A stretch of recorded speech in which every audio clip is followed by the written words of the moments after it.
Hi hello friends, welcome to my channel secret recipe. இன்னைக்கு நம்ம செய்ய போகிற ரெசிபி வெண்டைக்காய் பொரியல். இதுக்கு தேவையான இன்க்ரீடியன்ட்ஸ் வெண்டைக்காய், வெங்காயம், ரெட் சில்லி பவுடர், தேங்காய், உப்பு.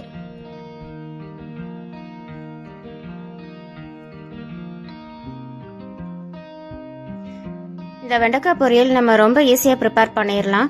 காலையில் லஞ்ச் பாக்ஸுக்கு ப்ரிப்பேர் பண்ணும்போது இது ரொம்ப சுலபமாக நம்மளால பண்ண முடியும்.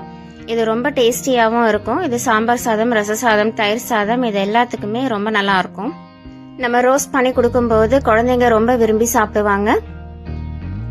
இந்த வீடியோக்குள்ள போறதுக்கு முன்னாடி சீக்ரெட் ரெசிபி சேனலுக்கு சப்ஸ்கிரைப் பண்ணுங்க. ஸோ தட் என்னோட நோட்டிபிகேஷன்ஸ் எல்லாமே உங்களுக்கு உடனே வந்துடும். இப்போ வாங்க இந்த வெண்டைக்காய் பொரியல் எப்படி பண்றதுன்னு பார்க்கலாம். நான் இப்போ 1/2 கிலோ வெண்டைக்காய் நான் நல்லா வாஷ் பண்ணி எடுத்து வச்சிருக்கேன். ஈரம் இல்லாமல் நல்லா தொடச்சி எடுத்து வச்சிருக்கேன். வெண்டைக்காய் பொரியலுக்கு வெண்டைக்காய் நல்லா பிஞ்சாக இருந்தால் தான் நல்லா இருக்கும். இப்படி நீங்கள் உடச்சி பார்த்து வாங்கிக்கோங்க. முத்தலாக இருந்தால் நமக்கு டேஸ்ட் நல்லா இருக்காது. ஸோ இந்த மாதிரி பிஞ்சாக நீங்கள் எடுத்துக்கோங்க. குக்கிங் பிகினர்ஸ்க்கு இது ஒரு யூஸ்ஃபுல்லான டிப்பாக இருக்கும்னு நினைக்கிறேன். இந்த வெண்டைக்காவை நம்ம கட் பண்ணிக்கலாம். வெண்டைக்காயில் மேலே இருக்கிற பார்ட்டும் கீழே இருக்கிற பார்ட்டும் நம்ம கட் பண்ணி எடுத்துடலாம். எடுத்துட்டு இப்போ நம்ம இதை ரவுண்டாக நம்ம ஈவன் சைஸாக கட் பண்ணிக்கலாம். இது ரொம்ப பெருசாகவும் கட் பண்ணக்கூடாது, ரொம்ப தின்னாகவும் இருக்கக்கூடாது. கொஞ்சம் ஓரளவுக்கு மீடியம் சைஸாக இந்த மாதிரி நீங்கள் கட் பண்ணி வச்சுக்கோங்க. இப்போ எல்லா காயும் கட் பண்ணதுக்கப்புறம் நான் உங்களுக்கு காமிக்கிறேன். எல்லா வெண்டைக்காவும் கட் பண்ணி வச்சுருக்கேன். எல்லாமே ஈவன் சைஸாக நான் கட் பண்ணி வச்சுருக்கேன் பாருங்கள். இதே மாதிரி நீங்கள் கட் பண்ணி வச்சுக்கோங்க. அது கூடவே நான் ஒரு பெரிய வெங்காயம் சின்ன சின்னதாக கட் பண்ணி வச்சுருக்கேன். நீங்கள் சின்ன வெங்காயம் கூட யூஸ் பண்ணிக்கலாம், அதுவும் நல்லாயிருக்கும். அதோட தேங்காய் ஒரு 3 டேபிள் ஸ்பூன் நான் எடுத்து வச்சுருக்கேன். இது ஒரு ஆப்ஷனல் தான், உங்களுக்கு விருப்பப்பட்டால் நீங்கள் தேங்காய் சேர்த்திக்கோங்க, இல்லைன்னா விட்டுருங்க. அடுப்பில் ஒரு பேன் வச்சுருக்கேன். 2 டேபிள் ஸ்பூன் கடலை எண்ணெய் சேர்த்துருக்கேன். எண்ணெய் கொஞ்சம் சூடாகட்டும். சூடானதுக்கப்புறமா கடுகு சேர்த்துக்கலாம். கடுகு நல்லா பொரிஞ்சதுக்கப்புறமா ஃப்ரெஷ்ஷாக ஒரு கொத்து கருவேப்பிலை சேர்த்துக்கலாம். சேர்த்துட்டு அது கூடவே கட் பண்ணி வச்சுருக்கிற வெங்காயம் கூட சேர்த்துக்கலாம். சேர்த்துட்டு இதோட 2 நிமிஷம் எண்ணெயிலேயே நல்லா வதக்கி விட்டுடலாம். வெங்காயம் நல்லா வதங்கும் போது நமக்கு பொரியலோட டேஸ்ட்டும் நல்லா இருக்கும். ஸோ அது 2 நிமிஷம் ஆயிலே நல்லா வதக்கி விட்டுறலாம்.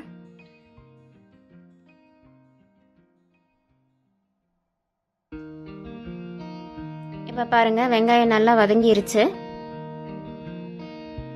இப்போ இது கூட நம்ம கட் பண்ணி வச்சிருக்கிற வெண்டைக்காவை நம்ம சேர்த்துக்கலாம்.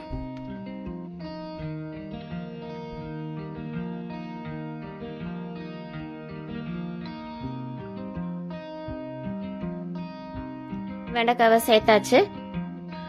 சேர்த்துட்டு இந்த டிஷ்க்கு தேவையான காரம் நம்ம சேர்த்துக்கலாம். நான் 1 ஸ்பூன் சேர்த்துருக்கேன். உங்க காரத்துக்கு ஏற்ற மாதிரி நீங்க சேர்த்துக்கோங்க. இந்த டிஷ்க்கு தேவையான உப்பும் நம்ம சேர்த்துக்கலாம். சேர்த்துட்டு இதை நல்லா மிக்ஸ் பண்ணி விட்டுறலாம்.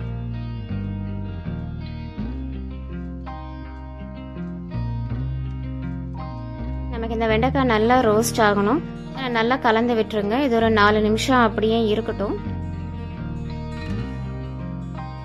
நமக்கு இந்த வெண்டைக்காய் நல்லா ரோஸ்ட் ஆகிறதுக்கு கொஞ்சம் டைம் ஆகும்.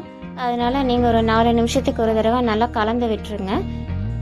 கலந்து விடும்போது நமக்கு கீழே தீஞ்சு போகாமல் இருக்கும். நமக்கு டேஸ்ட்டும் ரொம்ப நல்லா இருக்கும். ஸோ ஒரு 4 நிமிஷத்துக்கு ஒரு தடவை நீங்கள் இந்த மாதிரி கலந்து விட்டுருங்க.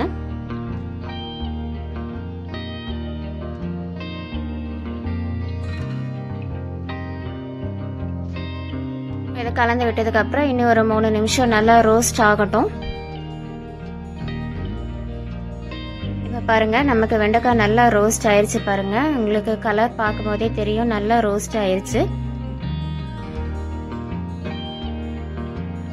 இப்போ இந்த ஸ்டேஜில் நம்ம எடுத்து வச்சிருக்கிற தேங்காவை அது கூட நம்ம சேர்த்துக்கலாம். நான் ஒரு 3 டேபிள் ஸ்பூன் தேங்காய் எடுத்து வச்சிருக்கேன். இது ஒரு ஆப்ஷனல் தான். உங்களுக்கு தேங்காய் விருப்பம் இல்லைன்னா நீங்கள் அதை சேர்த்துக்க வேண்டாம். நான் கொஞ்சமாக தேங்காய் சேர்த்துருக்கேன். சேர்த்துட்டு இதை நல்லா மிக்ஸ் பண்ணி விட்டுக்கோங்க. தேங்காய் போட்டதுக்கப்புறம் 1 நிமிஷம் நல்லா கலந்து விட்டுறலாம். இப்போ பாருங்கள் நமக்கு வெண்டைக்காய் பொரியல் சூப்பராக ரெடி ஆயிடுச்சு பாருங்கள். இப்போ இது ஒரு சர்விங் பவுலுக்கு நம்ம மாற்றிக்கலாம்.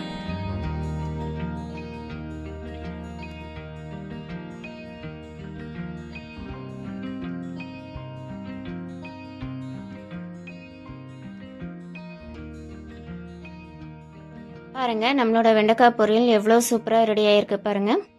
இதை மார்னிங் டைம் லஞ்ச் பாக்ஸுக்கு நம்ம செய்யும்போது ரொம்ப ஈஸியாக நம்ம பண்ணிடலாம். இது ரச சாதம், சாம்பார் சாதம், தயிர் சாதம், ஃப்ரைட் ரைஸ் இது எல்லாத்துக்குமே இது ரொம்ப நல்ல காம்பினேஷனாக இருக்கும். இது எல்லாருமே ரொம்ப விரும்பி சாப்பிடுவாங்க. ஸோ ஃப்ரெண்ட்ஸ், இந்த ரெசிபி எல்லாருமே ட்ரை பண்ணி பாருங்கள். இந்த ரெசிபி உங்களுக்கு பிடிச்சிருந்தா சீக்ரெட் ரெசிபி சேனலுக்கு லைக் பண்ணுங்கள், ஷேர் பண்ணுங்கள், சப்ஸ்கிரைப் பண்ணுங்கள், கூட பெல் ஐக்கானை கிளிக் பண்ணுங்கள். ஸோ தட் என்னோட நோட்டிஃபிகேஷன்ஸ் எல்லாமே உங்களுக்கு வந்துடும். Thank you, take care, bye bye.